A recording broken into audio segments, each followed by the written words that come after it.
Ladies and gentlemen, it takes courage to live your dreams. It takes courage to manifest your greatness. It takes courage to decide to live. To decide to bring out all of your talents and abilities. To decide to stretch out. To decide to take a chance. It takes courage to be happy, just to be you. I saw a friend who I hadn't seen for a long time. Her whole personality has changed. She was an extroverted, assertive person. But because her husband has a fragile ego, when she's around him, she cows down to him. She plays to him. She's very silent. She doesn't express herself, her feelings. And there are many things she wants to do, but before she even makes a decision of what she wants to do, she checks. How will he handle this? How will he see this? Will this be disruptive in our relationship? A lot of us readjust our behavior and we end up not being who we really are in deference to relationships, men and women. Looking at the word courage, Webster says the attitude of facing and dealing with anything recognized as dangerous, difficult, or painful instead of withdrawing from it. As you begin to look at where you want to go and take personal inventory, it's going to be very uncomfortable. That's why most people don't do it. It's very painful to admit your shortcomings, to admit your weaknesses. It's very painful to do that. It's much easier to withdraw from that and just ignore it.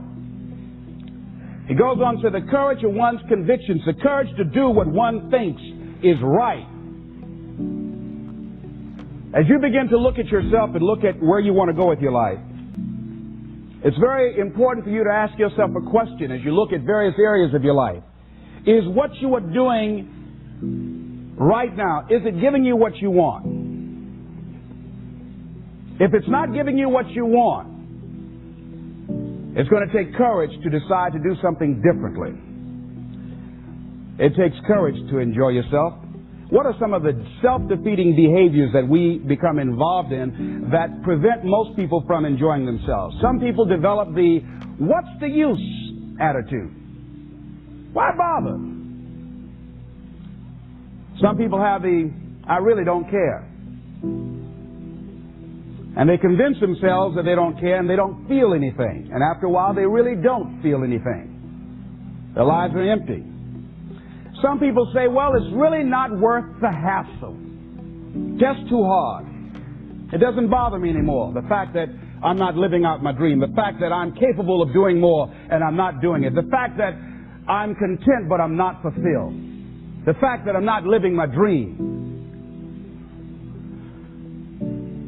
Tom Rusk and Randy Reed in a book called I Want to Change But I Don't Know How said, people go through life many times playing it safe. He says that's the secret hope, that they say to themselves, if I never let myself feel too good, maybe I'll never get hurt too badly.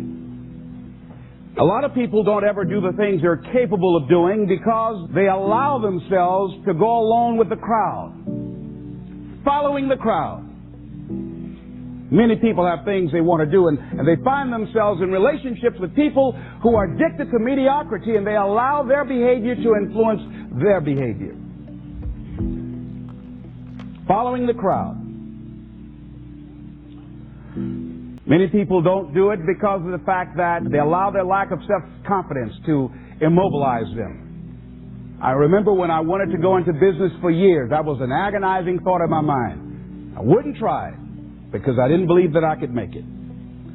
Of the 5 things that you would like to do if you had the courage to do, I want you to pick one thing. Pick one. And here's how to set it up for yourself that will help free you and get you unstuck. What is the worst thing that can happen if you do it? What's the worst thing that can happen? Let's say going into business for yourself, or changing careers, or getting a divorce, taking some kind of chance of something that you've always thought about doing, but you just haven't done it for whatever reason. What's the worst thing that can happen? Do the worst case scenario. Now, when you do the worst case scenario, you write those things down, the worst things that you fear would happen. When you name your fears, that puts you in control. What are you afraid of?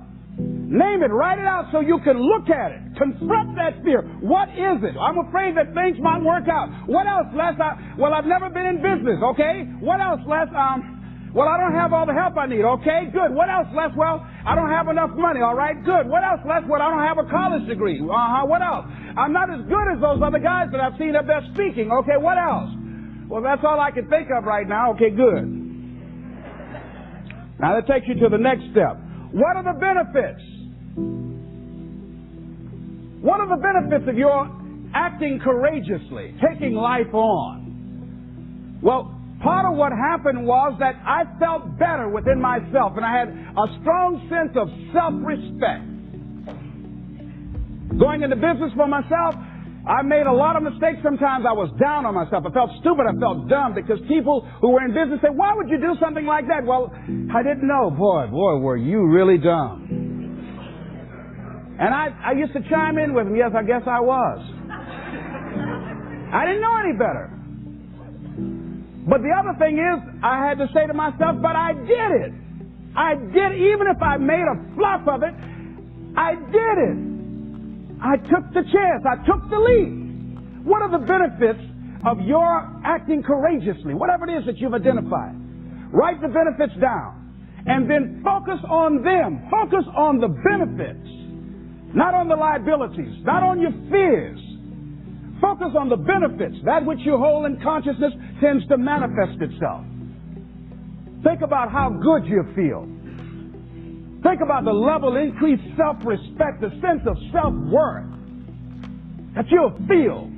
How good you'll feel getting up in the morning, looking yourself in the mirror because you're taking life on.